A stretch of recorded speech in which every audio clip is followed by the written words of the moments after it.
नमस्कार, प्रांजल ज्ञान गंगा में आप सभी का स्वागत है। हम संक्षिप्त महाभारत का पाठ कर रहे हैं, जिसमें कि कल हमने धौम्य गुरु द्वारा तीर्थों के वर्णन की कथा को पढ़ा था और आज हम लोमश मुनि के द्वारा पांडवों को इंद्र का संदेश मिलना की कथा को पढ़ेंगे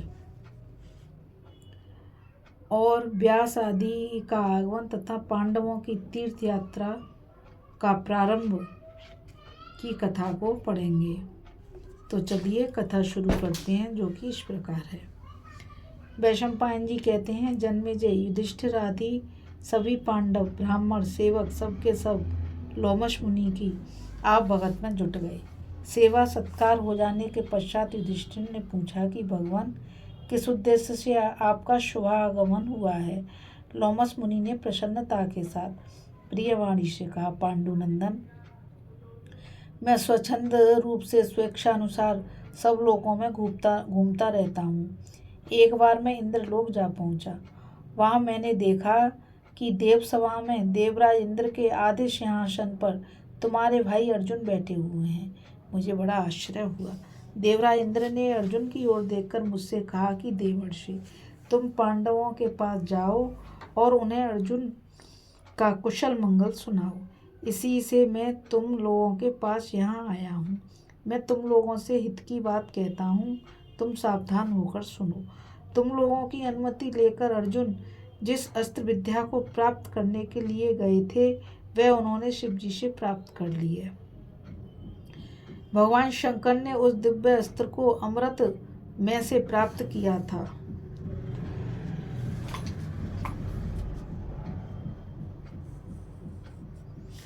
और अब वही अर्जुन को मिला है। उसके प्रयोग और प्रत्यावर्तन की विद्या भी अर्जुन ने सीख ली है। उससे यदि निरपराधियों की मृत्यु हो जाए तो उसका प्रायश्चित भी उन्होंने जान लिया है।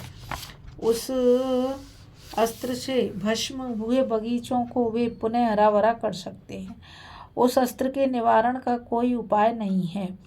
महाशक्तिशाली अर्जुन ने उस दिव्य अस्त्र के साथ ही यम, कुबेर, वरुण और इंद्र से भी दिव्य अस्त्र शस्त्र प्राप्त किए हैं। विश्वावसु के पुत्र चित्रसेन गंधर्व से उन्होंने सामगान, गीत, नृत्य, वाद आदि भी भलीभांति सीख लिए हैं। अब वे गांधर्व वेद की शिक्षा ग्रहण करने के लिए अनंतर अमरावतीपुरी में आनंद से निवास कर रहे हैं।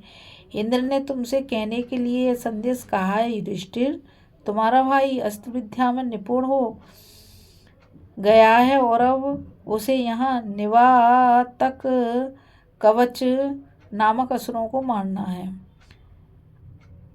अब उसे यहाँ निवात कवच नामक असुर को मारना है।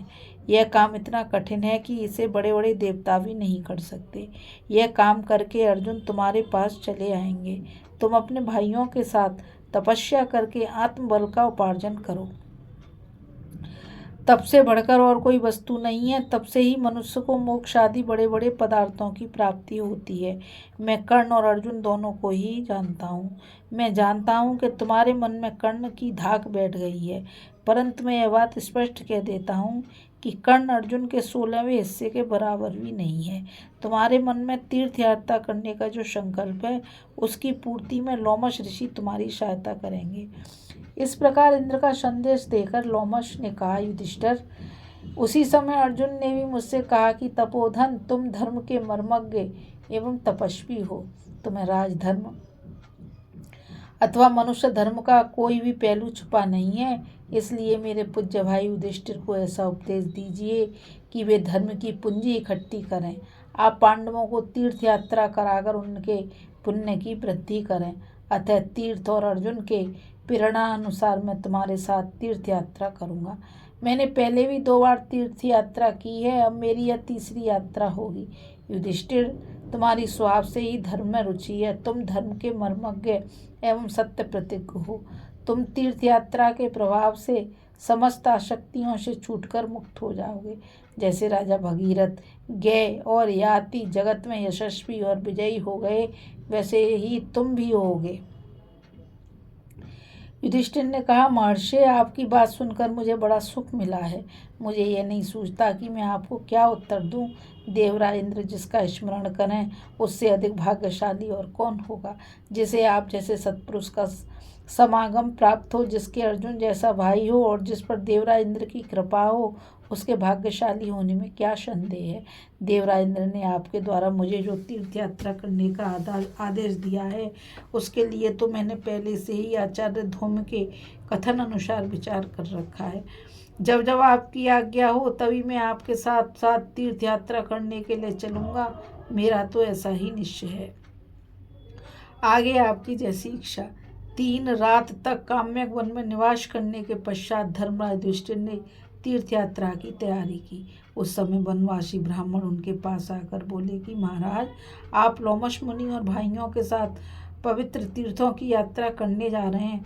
आप हमें भी अपने साथ ले चलिए, क्योंकि आपके बिना हम लोग तीर्थ यात्रा करने में असमर्थ हैं। हिंसक पशु पक्षी और कांटे आदि के कारण उन तीर्थों में प्राय साधारण मनुष्य नहीं जा सकते। आपके सूरवीर भाइयों के संरक्षण में रहकर हम लोग भी अनायासी तीर्थ यात्रा कर लेंगे।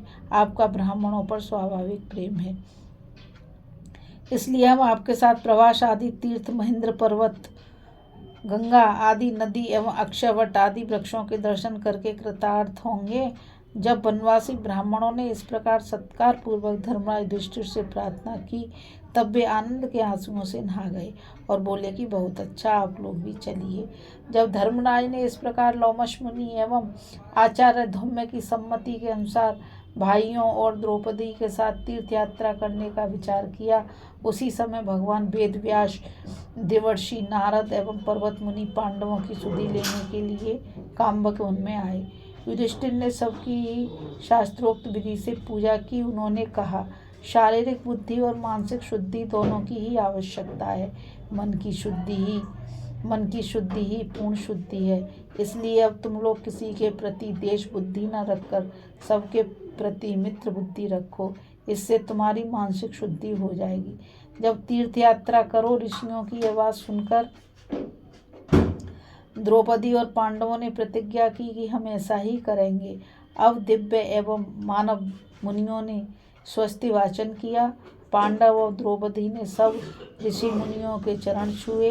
मार्गश्री पूर्णिमा के अनंतर पुष्य नक्षत्र में पुरोहित धौम्य एवं वनवासी ब्राह्मणों के साथ पांडवों ने तीर्थ यात्रा प्रारंभ की। उस समय सबके हाथ में डंडे थे, शरीर पर फटे वस्त्र तथा मृग चर्म थे, मस्तिष्क पर जटाएं थीं, शरीर अवैध कवचों से ढके हुए थे, हाथ में आयुध, कमर में तलवार और कंधे पर बाण भरे तरकश रखे हुए थे तथा इंद्रसेन आदि सेवक पीछे पीछे चल रहे थे। बोलो श्री कृष्ण भगवान की जय। लोमश मुनि के द्वारा पांडवों को इंद्र का संदेश मिलना। इस कथा को अभी हम पढ़ रहे थे। इस कथा में बस आज इतना ही। मुझ गीता रावत को आज्ञा दीजिए। कल फिर मिलेंगे एक नई कथा के साथ। और इस चैनल को ज़्यादा से ज़्यादा लाइक, शेयर और सब्सक्राइब कीजिए, ताकि ये अमूल्य ज्ञान अधिक से अधिक लोगों तक पहुंच सके और हम और आप भी पांडवों के साथ और इन महान ऋषि मुनियों के साथ ज्ञान की यात्रा पर हैं, जिससे हमारा भी और तुम्हारा भी कल्याण होगा। इस कथा में बस इतना ही। राधे राधे, जय श्री कृष्णा, नमस्कार।